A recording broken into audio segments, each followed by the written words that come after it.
चंदीगडमधील ती गुलाबी थंडी आणि वातावरण असलेला तो धुरकट गारवा. 2015 सालची गोष्ट. मी आदित्य, हरियाणामधला एका छोट्या गावावरून शिक्षणासाठी चंदीगडला आलो होतो. माझं आयुष्य होतं फक्त माझं कॉलेज आणि माझी हक्काची बुलेट. माझ्या फ्लॅटच्या अगदी समोर राहणाऱ्या त्या धडधड बाबींकडे बघताना माझी नेहमीच मनाची एक धडधड व्हायची. त्यांचे ते बोलके डोळे, त्यांची अतिशय देखणी मूर्ती आणि त्यांची चालढाल जणू एखाद्या अप्सरेसारखी होती. त्यांचं ते पिळदार शरीर आणि भरदार व्यक्तिमत्व पाहून माझी नजर नेहमीच तिथे खेळायची. एक दिवस सकाळी मी बुलेट पुसत होतो. त्या बाहेर आल्या. त्यांच्या चेहऱ्यावर थोडा उदासपणा होता. त्या म्हणाल्या, आदित्य, गाडी खराब आहे, बाजारात जायचं होतं, मदत करशील का? मी क्षणभर भारावून गेलो. वीज संचारल्यासारखं झालं. मी म्हटलं, नक्कीच, चला. त्या दिवशी माझ्या बाईकवर त्या मागे बसल्या होत्या.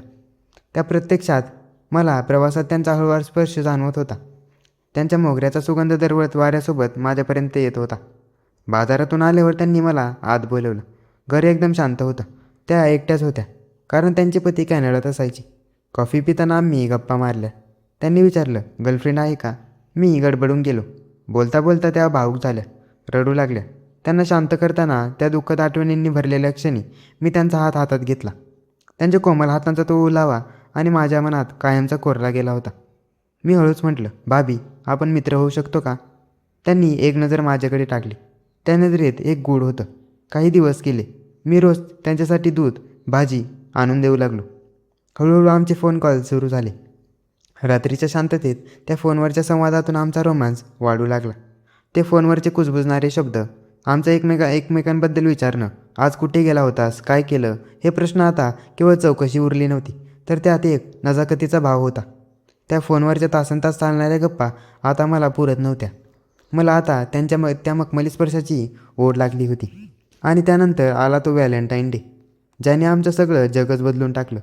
रात्रीच्या वेळी फोनवर तासनतास चालणाऱ्या आमच्या गप्पा आता एका वेगळ्याच वळणावर आल्या होत्या. फोनच्या पलीकडून येणारा त्यांचा तो लवचिक आणि लागवी मिठास असलेला आवाज ऐकून माझं मन बेधुंद व्हायचं. दिवसा गॅलरीतून होणारी ती नजरानजर आणि रात्री फोनवरची ती हळूवार कुजबूज, यात एक वेगळीच नशा होती. मी आता रोज काहीतरी काम काढून त्यांच्या घरी जायचो.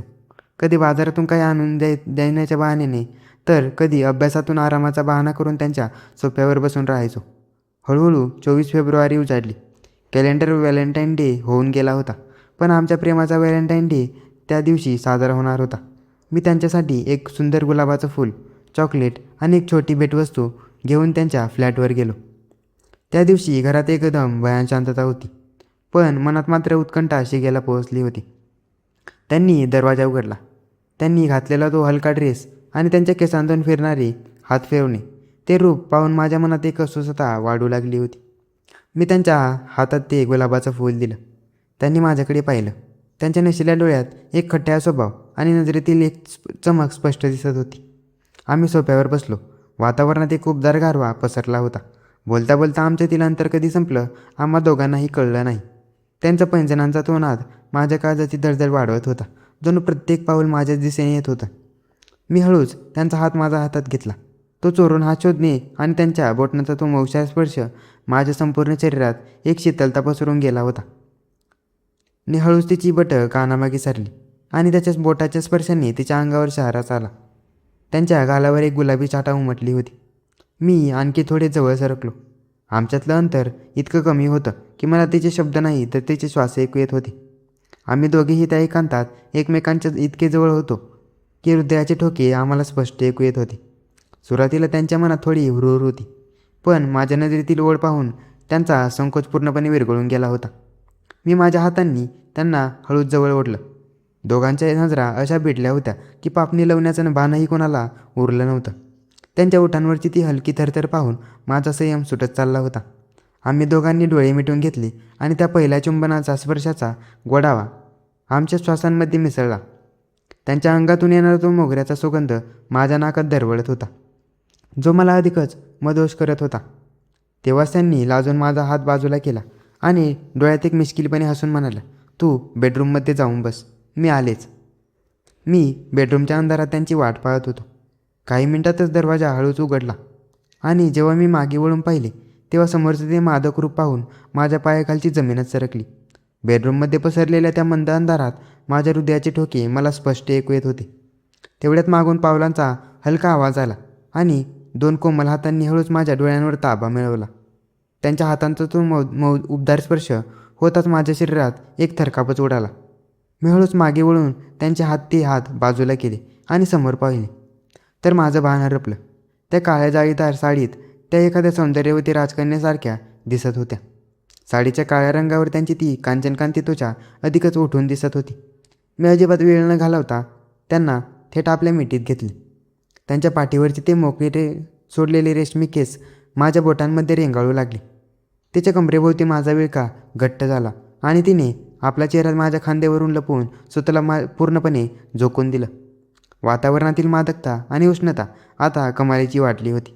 आमच्या खोलीत शब्दांनी रजा घेतली होती आणि फक्त लयबद्ध श्वास गुंजत होते. तिच्या मानेजवळ माझ्या श्वासांची उष्णता इतकी वाढली होती की तिला स्वतःच्याही अस्तित्वाचाही विसर पडला होता. त्यांच्या नशिल्या डोळ्यात आता फक्त आणि फक्त माझ्याबद्दलची तृष्णा दिसत होती. मी हळूच त्यांच्या ओठांवर, गालांवर आणि मानेवर माझ्या प्रेमाची मोहर उमटायला सुरुवात केली. त्यांच्या मखमली त्वचा आणि शरीराचा तो मांसाहार गोडवा मला अधिकच बेभान करत होता. दोघांच्या श्वासाची उष्णता एकमेकात मिसळत होती. जणू बर्फाला आगीचा स्पर्श व्हावा आणि सर्व काही तिथेच विरघळून जावं. त्या रात्री संयमाचा बांध पूर्णपणे फुटला होता आणि आम्ही दोघेही एका स्वप्नवत अनुभवात वाहून गेलो होतो.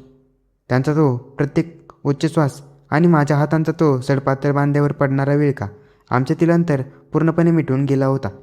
आम्ही दोघे इतके जवळ होतो की 2 शरीरं नसून एकच जीव असल्याचा भास होत होता.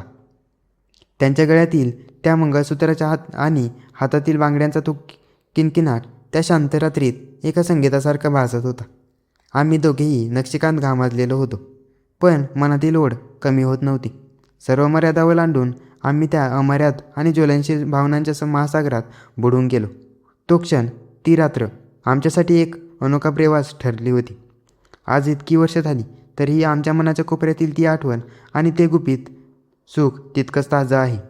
आजही आम्ही जेव्हा एकमेकांकडे पाहतो तेव्हा त्याच रात्रीची ती बेधुंद आमच्या डोळ्यात पुन्हा एकदा जिवंत होते. मी बेडरूमच्या अंधारात त्यांची वाट पाहत होतो. काही मिनिटातच दरवाजा हळूच उघडला गेला आणि जेव्हा मी मागे वळून पाहिलं तेव्हा समोरच ते रूप पाहून माझ्या पायाखालची जमीन सरकली. बाबी बेडरूममध्ये आल्या खरं, पण त्यांच्या हातात चहा किंवा कॉफी नव्हती, तर त्यांच्या हातात एक जुनी धूळखात पडलेली डायरी किंवा काही जुनी कागदपत्रे होती. त्यांच्या डोळ्यात प्रेमाची नशा नव्हती, तर एक प्रचंड भीती आणि अगतिकता होती. त्या थेट माझ्यासमोर आल्या आणि ढसाढसा रडू लागल्या. मी गोंधळलो. मी विचारलं, भाभी काय झालं? तुम्ही इतकं घाबरलेलं का आहात? त्यांनी ती डायरी माझ्या हातात दिली आणि म्हणाल्या, आदित्य, हे माझे पती कॅनडात नोकरीसाठी गेलेले नाहीत. त्यांना तिथे एका छोट्या केसमध्ये अडकून तिथल्या एका मोठ्या बिझनेस ग्रुपने ओलीस ठेवला आहे आणि भारतातून त्यांना सोडवण्यासाठी माझ्याकडून या फ्लॅटची कागदपत्रं आणि काही गोपनीय माहिती चोरण्याचा प्रयत्न केला जातो. मला कित्येक दिवसांपासून धमकीचे फोन येत आहेत. मी एकटी स्त्री म्हणून पूर्णपणे खचून गेले होते. तुझा स्वभाव चांगला आणि प्रामाणिक आहे म्हणून मी तुझ्याशी जवळीक साधली, जेणेकरून मला या संकटातून कोणाचा तरी आधार मिळेल. भाभींचा हा खुलासा ऐकून माझ्या अंगावर काटा आला. ज्या गोष्टीला मी एक रोमॅन्टिक नातं समजत होतो त्यामागे एक भयंकर आंतरराष्ट्रीय कारस्थान आणि एक हताश महिलेची आर्क हात लपलेली होती. माझा कॉलेजचा जोश आता एक जबाबदार तरुणाच्या कर्तव्यात बदलला. मी भाभींचा हात हातात घेतला आणि म्हणाल्या, भाभी घाबरू नका, तुमचा हा लहान भाऊ तुमच्या पाठीशी आहे. आपण पोलिसात न जाता थेट सायबर क्राईम आणि माझ्या ओळखीच्या एका वकिलामार्फत कायदेशीर पावलं उचलू. त्यानंतरचे काही महिने आमच्यासाठी खूप संघर्षाचे होते. आम्ही दोघांनी मिळून त्या ब्लॅकमेलचा छटा लावला. कॅनडातील भारतीय दूरध्वनी संपर्क साधून भाभींच्या पतीची सुखरूप सुटका केली. ज्या दिवशी त्यांचे ते पती भारतात परत आले त्यांनी विमानतळावर माझे हात धरून डोळ्यात पाणी आणून आभार मानले. भाभींनी माझ्याकडे पाहिलं. त्यांच्या डोळ्यात आज एक वेगळाच आदर आणि कृतज्ञतेचा भाव होता. चंदीगडच्या त्या गुलाबी थंडीत सुरू झालेला हा प्रवास एका प्रेमाच्या मोहात नाही, तर एका पवित्र, धाडसी आणि आयुष्यभराच्या कौटुंबिक नात्यात बदलला होता. आजही मी जेव्हा मागे वळून पाहतो तेव्हा मला स्वतःचा अभिमान वाटतो की मी एक संकटात सापडलेल्या एक कुटुंबाचा रक्षक बनू शकलो होतो.